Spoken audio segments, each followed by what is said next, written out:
Assalamualaikum warahmatullahi wabarakatuh. Perkenalkan, nama saya Ibnu Ma'arif dari Arsitektur Angkatan 2023. Saya Fadli dari Arsitektur Angkatan 2024. Aku Kirani Fitra dari Arsitektur Angkatan 2025. Di sini kita akan testimoni tentang isi di form pengasih. Oke, next kita isi ya, teman-teman.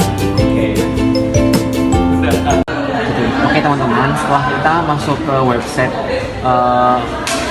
pengarsipan tugas mahasiswa, jadi diisi sesuai perintahnya ya. Diisi tahun ajaran semester, nama lengkap, contohnya ya, sebagai contoh. Lalu diisi NIM, itu contoh aja. Lalu masukin mata kuliah yang ingin kita arsipkan lengkap. Oh, harus komplit ya, maaf. Intinya di bagian ini sih kita isi aja data-data kita, Ya, nama, NIM sesuai. Oke, nama NIM sesuai. Ini sekedar contoh ya teman-teman. Nah, lalu pilih materinya ya. Ini tugasnya. Ya, tugasnya tugas. yang mana nih? Tugas Nah, yang di sini akan kita upload tuh yang mana gitu. Misalnya ini analisis tapak, langsung kita next. Nah, lalu upload filenya yang akan kita arsipkan. Di sini baru kita pilih file tugas Oke, kita. sebagai contoh ini teman-teman. Oh iya, sebagai tambahan, jadi filenya tuh jangan lebih dari 10 MB karena limit ya. Ya, ada limitnya. Lalu checklist jika sudah sesuai, lalu submit tugasnya.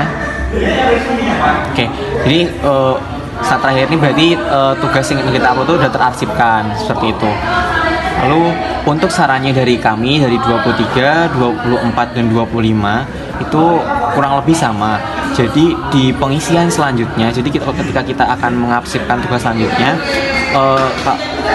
diusahakan tuh kalau bisa ada fitur pengisian otomatis. Jadi kayak riwayatnya kita mengisi tuh udah terisi di sini, misalnya nama, klik gitu, udah langsung ada, misalnya ada opsi nih Pak Fadli kayak tadi, lalu NIM udah masuk gitu. Jadi nggak ribet, nggak harus kayak ngetik lagi dan berulang, itu nggak usah gitu.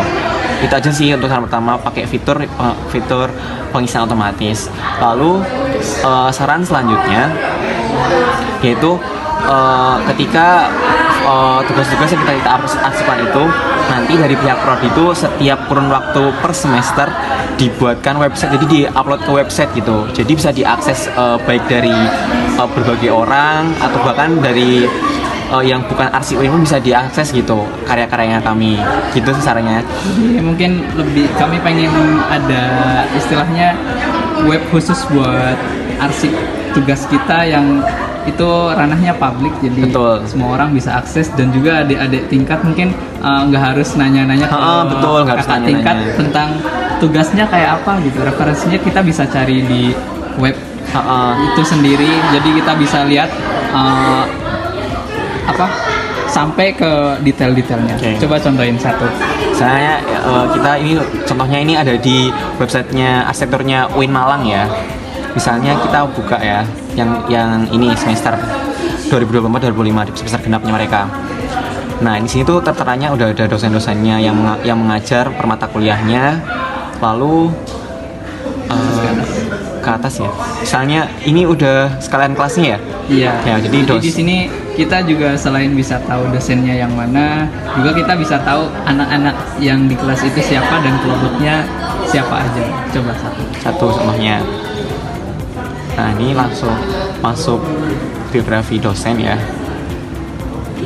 Ada perkenalan tentang bagian kelompoknya itu bahas apa gitu, dan Betul. anggotanya siapa aja. Nah, ini mahasiswanya ya. Ya, mahasiswanya. Misalnya kita pengen lihat nih tugasnya Kak. arsipnya si Kak ini gitu. Lihat. Coba klik gambarnya. Oh iya. Kok nggak bisa, Mas? Yang satu lagi coba. Ini nggak sih? Bukan. Mana ya? Sebagai contohnya tuh dari ini ya, websitenya pengarsipannya dari Arsitektur UIN Malang. Nah, masuk ke ininya pengarsipannya, misalnya kita mau lihat nih dari arsipan tugasnya dari DAI 3 semester genapnya mereka. Oke, kita masuk. Nah, ini udah ada terteranya dosen-dosennya yang terkait di semester tersebut dengan bagian kelasnya. Ya. Misalnya contoh kita masuk ke kelas B yang diampu beliau ini. Nah, di kelas B misalnya Ini udah ada juga nih pembagian kelompoknya, setnya di mana, set di mana, dan orang-orangnya siapa. betul. Kita buka contohnya salah satunya ini. Nah, Contohnya jadi, di dalam webnya itu tertera data-data siapa aja Data, mahasiswanya, betul. juga laporan tentang hasil-hasil tugas yang dia buat. yang dia arsipkan ya Mas ya. Jadi arsipkan, jadi tertera di sini semua gitu. Untuk liatin filenya satu boleh. Misalnya yang ini nih punya Mas Fahriza. Jadi ada nama beliau, foto juga, ada Hasil hasil dari stupanya mungkin Ya, kalau di sini betul. di bawah ada laporan desainnya juga, kita bisa lihat sampai gambar kerjanya. Contoh dibuka yang gambar kerja mungkin bisa yang terbesar tuh.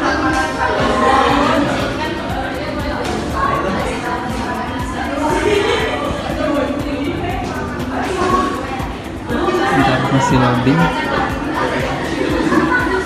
Nah, jadi seperti ini kurang lebih. Mungkin ya harapan kami mempermudah aja, karena kadangkala kami juga butuh referensi Ya, tentang betul. tugas-tugas dari kakak tingkat untuk tugas kita. Itu nggak terlalu sulit harus menanyakan ke kakak tingkatnya, karena mungkin kalau nanya lagi sibuk atau mungkin Ya. banyak urusan, jadi kami bisa lihat langsung dari Dan sini. bisa lebih bebas juga ya mengaksesnya. Terus selain itu juga bisa jadi brandingnya kita juga ya, brandingnya aksinya kita. Terus untuk ini sih apa namanya kesan atau dari kita ya setelah adanya fitur itu, harapan kami ini dilanjutkan ya Mas ya, Mas ya, dilanjutkan karena memang membantu penghasilan kami sih gitu.